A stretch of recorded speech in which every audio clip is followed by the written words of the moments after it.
Hello guys, कैसे हैं आप? उम्मीद करता हूँ अच्छे से होंगे। और आज का हमारा टॉपिक है कि वेरिएशंस क्या होती हैं, यानी वेरिएशन यानी कि डिफरेंसेस, अंतर, विभिन्नता क्या होती है इन एनिमल्स के अंदर। वेरिएशंस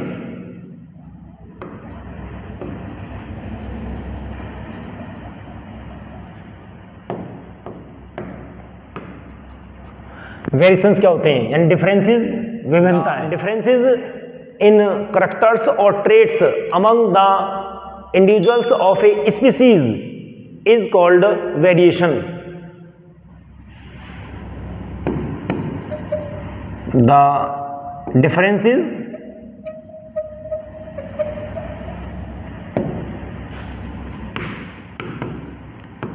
इन करैक्टर्स और traits among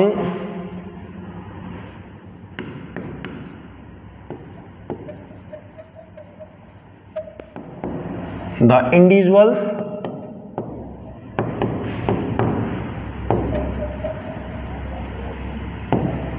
of a species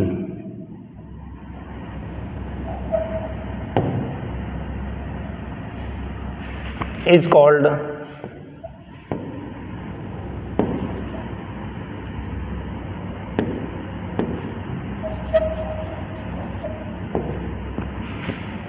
variation.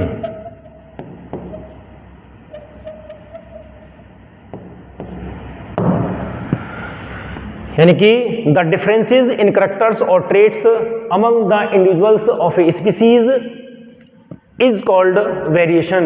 यानी कि एक स्पीसीज की जो पॉपुलेशन होती है या एक स्पीसीज में जो इंडिविजुअल्स होते हैं उनमें जो वेरिएशंस होते हैं उनके करैक्टर्स में, उनके करैक्टर्स में या उनके ट्रेट्स में वेरिएशन यानी कि जो डिफरेंसेस होते हैं या डिफरेंट होते हैं एक दूसरे से, हम उसको वेरिएशन बोलते हैं। For example, the free ear lobes and attached ear lobes are two types of variations found in human beings.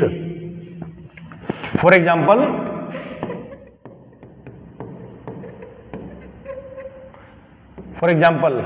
free earlobes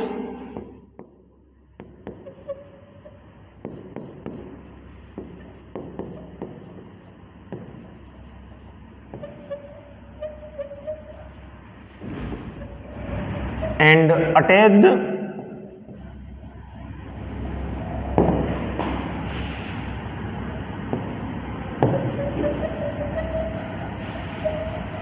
earlobes are two variations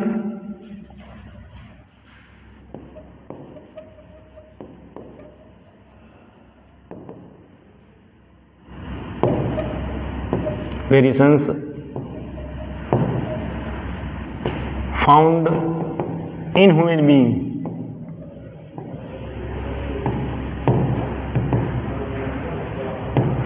in human beings यानी कि जो ईयर लोब्स होती हैं वाली ये free होती हैं और अटैच होती हैं, जुड़ी होती हैं। मैं डायग्राम से कोशिश करता हूं समझाने की। जो ये इस तरीके से ये ईयर है हमारा ह्यूमन बींग का कान, ये यहां पर क्या है, फ्री है, ये free ear lobes, free year lube यानी कि यहां पर फ्री है, ये इससे यहां पर टच नहीं है, फ्री है। तो और इसी तरीके से ये यहां पर क्या है, ये यहां पर जुड़ा हुआ टच है, यहां पर ये ईयर हो गया, तो इसे बोलेंगे attached year lubes.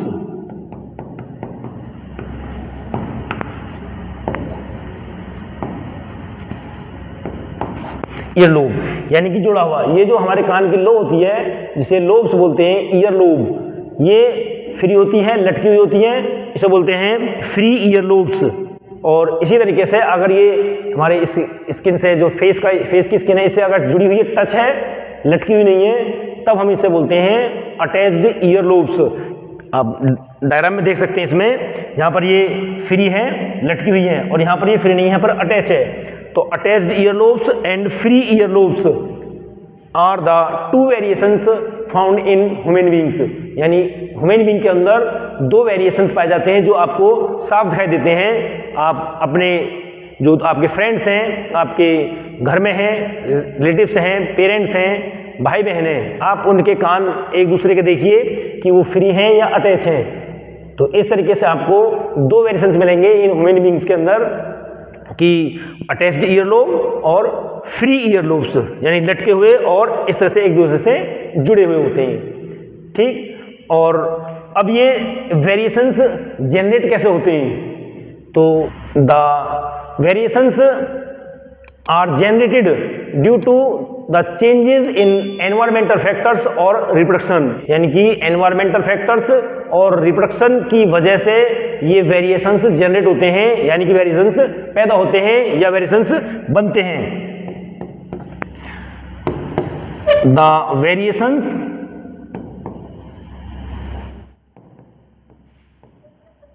Are generated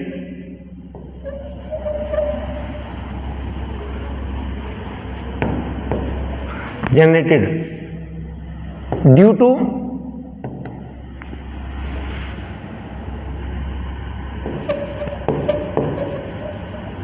changes in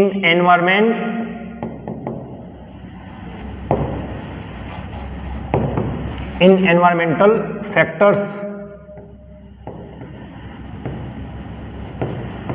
and reproduction.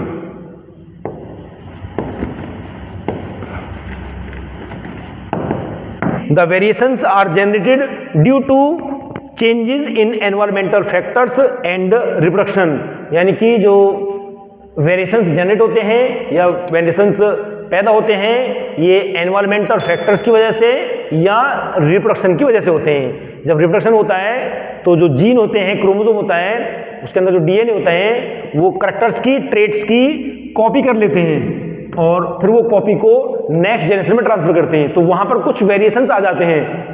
ठीक, तो रिप्रोडक्शन की वजह से भी वेरिएशन पैदा होता है और एनवायरमेंटल फैक्टर यानी टेम्परेचर वगैरह से भी, एनवायरमेंट के फैक्टर्स की वजह से भी ये वेरिएशंस जनरेट होते हैं। और what is the great advantage of variations, यानी वेरिएशंस का टू द स्पीसीज, स्पीसीज के लिए सबसे बड़ा फायदा क्या है?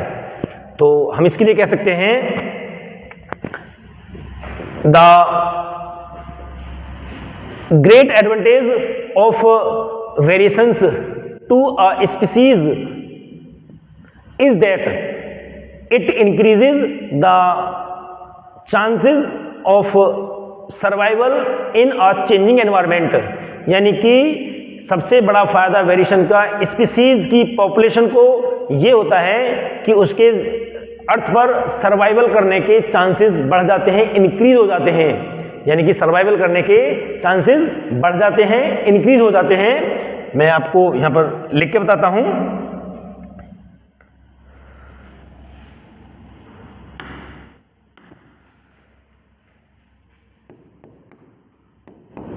The great advantage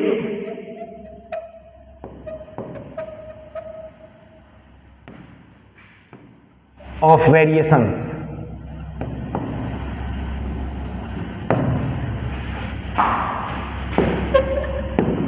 to a species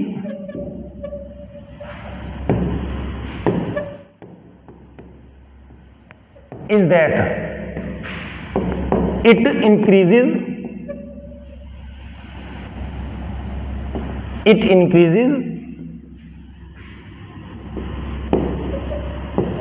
the chances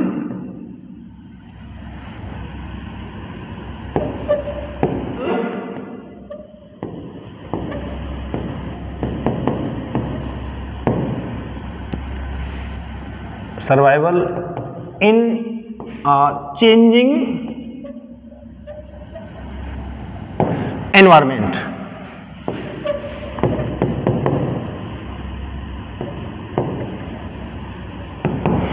यानी कि इस वेरिएशंस का सबसे बड़ा फायदा स्पीसीज को होता है, किसी पर्टिकुलर ऑर्गेनिज्म को नहीं होता है, लेकिन स्पीसीज को फायदा ये होता है कि it increases the chances to the survival in a changing environment. जो एनवायरमेंट चेंज होता रहता है, कभी टेम्परेचर अप हो गया, कभी डाउन हो गया, तो इसमें जो सर्वाइवल करने के चांसेस हैं वो वेरिएशंस की का सबसे बड़ा बेनिफिट है, वेरिएशंस का सबसे बड़ा फायदा होता है स्पीसीज के लिए कि उसके जीवित रहने के, जिंदा रहने के, सर्वाइव करने के ऑन द अर्थ और इन अ चेंजिंग एनवायरमेंट बढ़ जाते हैं, इंक्रीज हो जाते हैं। तो अब हम बात करते हैं एक्यूमुलेशन ऑफ वेरिएशंस की। एक्यूमुलेशन ऑफ वेरिएशंस क्या होता है?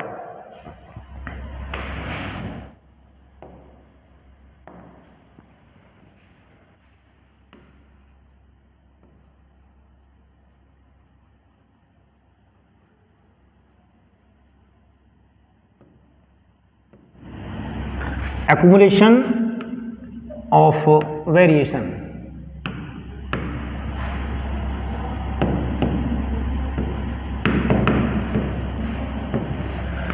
accumulation of variations यानी वेरिएशन का accumulation यानी कि संचय करना, ऐड करना, वेरिएशंस का इकट्ठा करना, कि जो परिवर्तन है, डिफरेंसेस हैं, विविधता है, इनको इकट्ठा करना। इकट्ठा करना किस तरह होता है? तो हम इसको इस तरह से डिफाइन कर सकते हैं कि the process by which new mutations are added to a population leading to an increased genetic diversity is called accumulation of variations.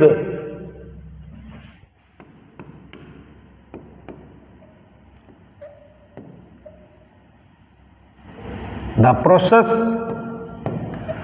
By which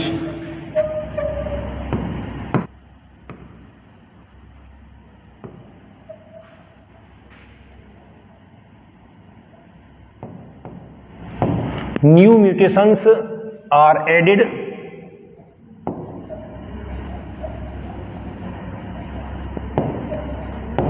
to a population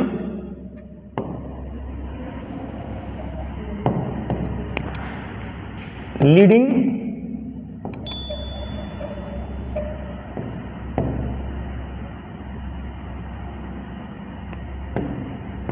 to an increased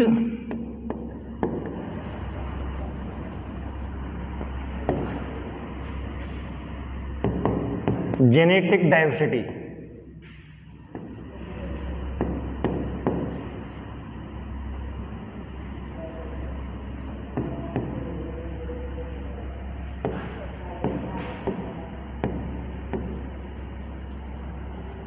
is called accumulation of variation।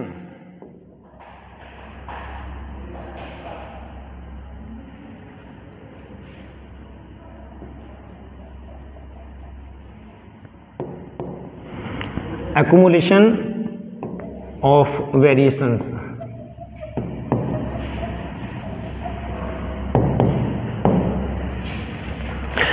यानी कि the process by which new mutations are added to a population leading to an increased genetic diversity is called accumulation of variation.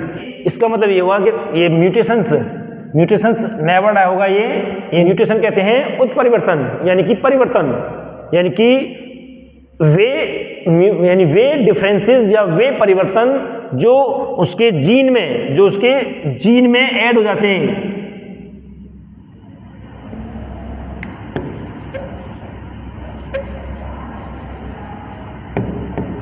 उसके जो gene में add हो जाते हैं उसको कहते हैं म्यूटेशन। यानी कि the process by which new mutations are added to a population leading to an increased genetic diversity is called accumulation of variation. यानी कि वेरिएशंस का संचय होना, वेरिएशन का इकट्ठा करना, इसको हम एक्यूमुलेशन ऑफ वेरिएशंस कहते हैं। यानी कि वेरिएशंस यानी परिवर्तन का संचय करना, किसी पॉपुलेशन में न्यू म्यूटेशंस का ऐड होना ही सिंपल उसमें शॉर्ट में कि किसी पॉपुलेशन में नए म्यूटेशंस का यानी उत्परिवर्तन का ऐड हो जाना और उसकी जेनेटिक डाइवर्सिटी को इंक्रीज करना एक्यूमुलेशन ऑफ वेरिएशन कहलाता है।